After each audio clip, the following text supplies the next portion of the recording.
ভারতকে নিয়ে অনেক দেশ গেম খেলে যে কিভাবে ভারতের ইমেজকে নষ্ট করা যায়। চীন হোক, পাকিস্তান হোক বা ভারতের অন্য কোনো শত্রু দেশ, কিন্তু সত্যি এটাই, ভারত এদের সবার প্রোপাগান্ডাকে ফ্লপ করে দিয়েছে। ভারত এখন যেই দেশগুলোকে উস্কানি দিয়েছে তারা ভারতের শরণে চলে আসে আর বলে আপনারাই একমাত্র ঠিকানা যারা আমাদের সাহায্য করতে পারেন। আসলে বাংলাদেশ ভারতের কাছে সাহায্যের অনুরোধ করে, এর একমাত্র কারণ তেল ও চীন। কিভাবে? চলুন বিষয়টা জানি। বাংলাদেশ চীনের থেকে সাহায্য নিচ্ছে আর এখন তাদের অবস্থা শোচনীয় হয়ে গেছে। তাদের অবস্থা এখন পাকিস্তান, শ্রীলঙ্কার মতো হতে চলেছে। সিচুয়েশন এতটাই খারাপ বাংলাদেশের যে এখন তারা দেউলিয়া হওয়ার মুখে এসে দাঁড়িয়েছে। তাদের বিদেশি মুদ্রা ভান্ডার অনেক কমে গেছে, যা দিয়ে আর মাত্র ৩-৪ মাস সামাল দেওয়া যাবে। এখন এক্ষেত্রে তার ওপর ক্রুড অয়েল থেকে শুরু করে চীনের লোনের চাপ সৃষ্টি হয়েছে, মানে বাংলাদেশের ওপর বিলিয়ন বিলিয়ন ডলারের ঋণ। তাই এখন সে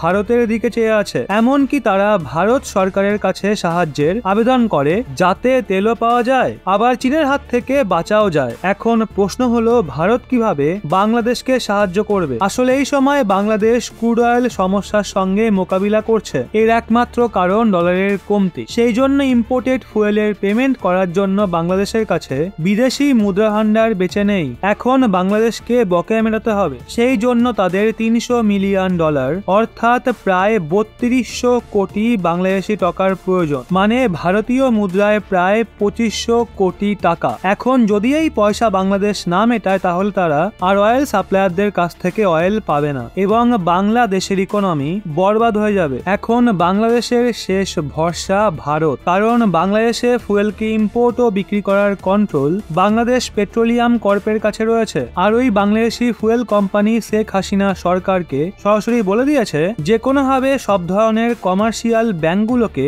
রুপি টু রুপি ভারতের সঙ্গে ক্লিয়ার করার পারমিট দিক। আর এখন এই নিয়ে মোদী সরকারের সঙ্গে শেখ হাসিনা সরকারের আলোচনাও শুরু হয়ে গেছে। এখন যদি ভারতের কথা বলা হয় তো এই সময় বাংলাদেশ না শুধু ভারতের ওপর পেট্রোলিয়াম প্রোডাক্ট, এমনকি বিদ্যুতের জন্য নির্ভরশীল। সেই জন্য সরকার আদানির মাধ্যমে একটা পাওয়ার প্ল্যান্ট বসাচ্ছে যাতে বাংলাদেশকে সরাসরি বিদ্যুৎ পাঠানো যায়। এখন যখনই বাংলাদেশ ভারতের কাছে অনুরোধ করে তখনই চীনের অস্বস্তি শুরু হয়ে যায়, কারণ চীন মোটেই চায় না বাংলাদেশকে অন্য কোনো দেশ সাহায্য করুক। কারণ ভারত মহাসাগরের নিকটে আসার জন্য চীন বাংলাদেশকে নিজের মাধ্যম বানাতে চায় এবং নিজের ঋণের জালে ভালো মতো ফাঁসিয়ে ফেলতে চায়। এই বিষয়ে বাংলাদেশ সরকারও ভালো মতো জানে। এখন দেখার বিষয় এটাই, ভারত কি চীনকে বোঝাতে সক্ষম হবে? এশিয়াতে চীন চাইলেও ভারতের কোনো মিত্র দেশের ক্ষতি করতে পারবে না।